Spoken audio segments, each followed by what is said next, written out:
A message to the Muslims of Bangladesh to ensure their protests and their demands rightfully achieve their intended purpose. We are all subject to the political dynamics of modern-day colonialism.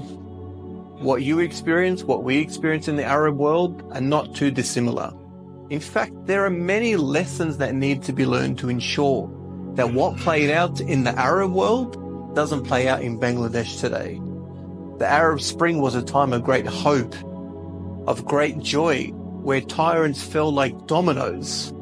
And yet here we are, 10, 15 years later, not achieving what we all hoped and worked for so tirelessly.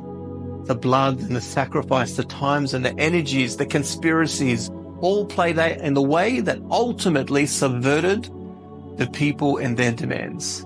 How can we learn from this and ensure this doesn't play out the same way in Bangladesh? The first thing I want to address is plainly a warning, a stern warning to ensure that you do everything in your capacity to wrest the hands of foreign influence in your lands. This was the number one death knell of the Muslims in the Arab Spring, where foreign powers, directly and indirectly, through their regional governments who are loyal to them, placed their hand over the revolutions of the people and ultimately drove them into a wall. We are all too aware of India's role in Bangladesh and how this has subverted the will of the people, the freedom of the people, and the independence of the people. India is not in Bangladesh to serve the Muslims of Bangladesh. India is not in Bangladesh to alleviate the people in their suffering. It's the exact opposite. You know that, and I know that.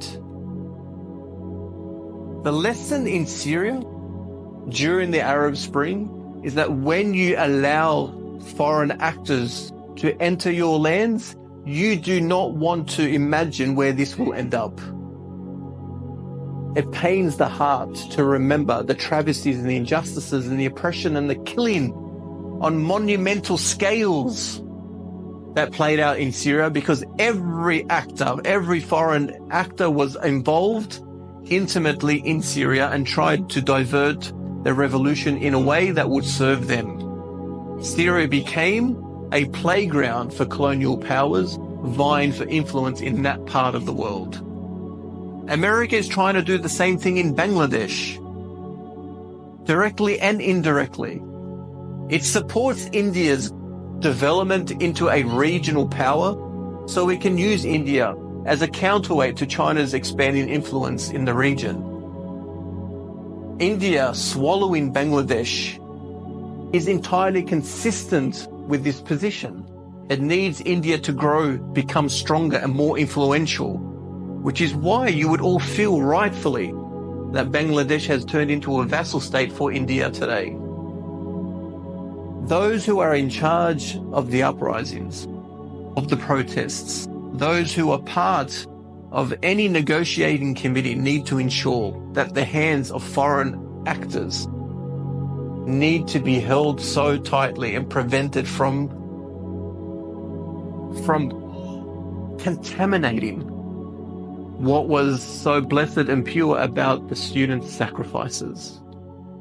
Secondly, we all know regime change does not occur because we see a change in faces.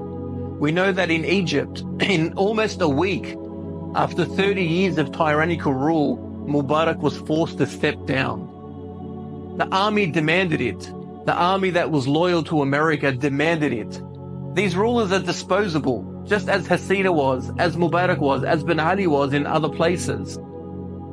But regime change doesn't come about because certain faces have been removed, when the underlying system that enabled them to come to power remains. Regimes are not about personalities, but they are about institutions and classes, which unfortunately in our case, both in Bangladesh and in the Arab world, classes and institutions that are loyal to foreign powers, not to the people or their deen. We need to ensure that these institutions are challenged and subverted, and the entire class that protects it is challenged and subverted.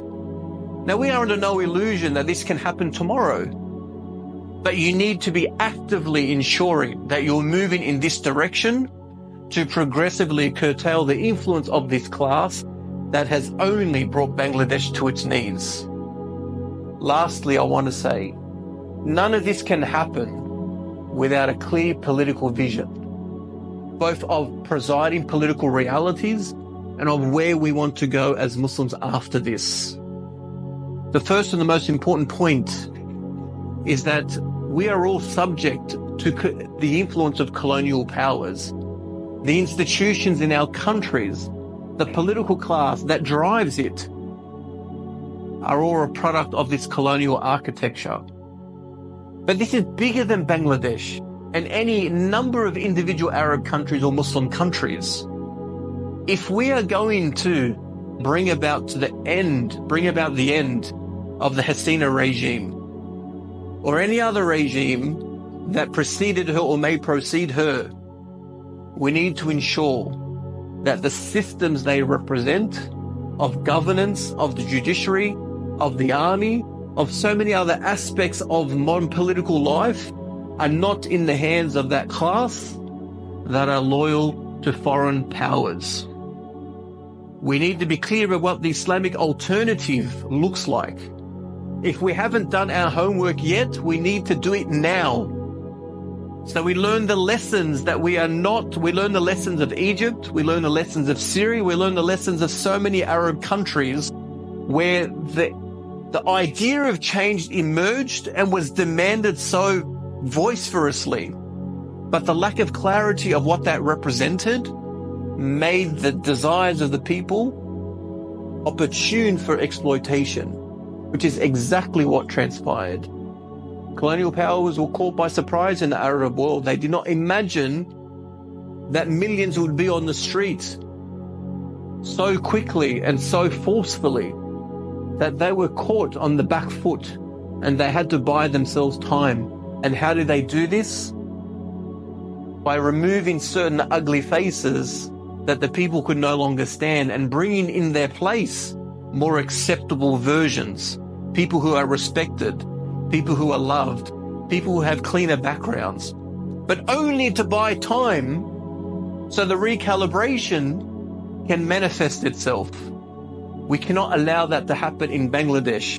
Learn the lessons in Egypt. Learn the lessons from Syria. The recalibration must be in our favor, not in the favor of foreign powers. Which brings me to the very last point. What you have achieved to date is enormous and needs to be acknowledged. But the challenges that lie ahead are even greater. But the good news is, this is not your fight alone. What you are subjected to in terms of colonial dynamics is precisely what we are subjected to in the Arab world and in the entirety of the Muslim world.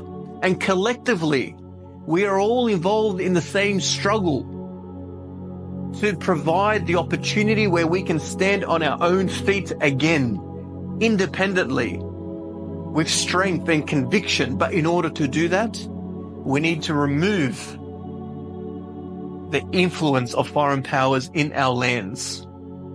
You've removed Hasina from her seat. You need to remove her regime from their place. But you cannot do this alone, and we cannot do this alone either. You need to imagine to confront America, to confront India, to confront Britain, the historical colonial power, and any other foreign actor that has designs over our lands. We need to work together to lift ourselves collectively out of this situation and confront these forces directly. We pray to Allah subhanahu wa ta'ala that these efforts come to fruition, are blessed, and improve the lives of all peoples, inshallah, in a way that is pleasing to us and to our Creator subhanahu wa ta'ala.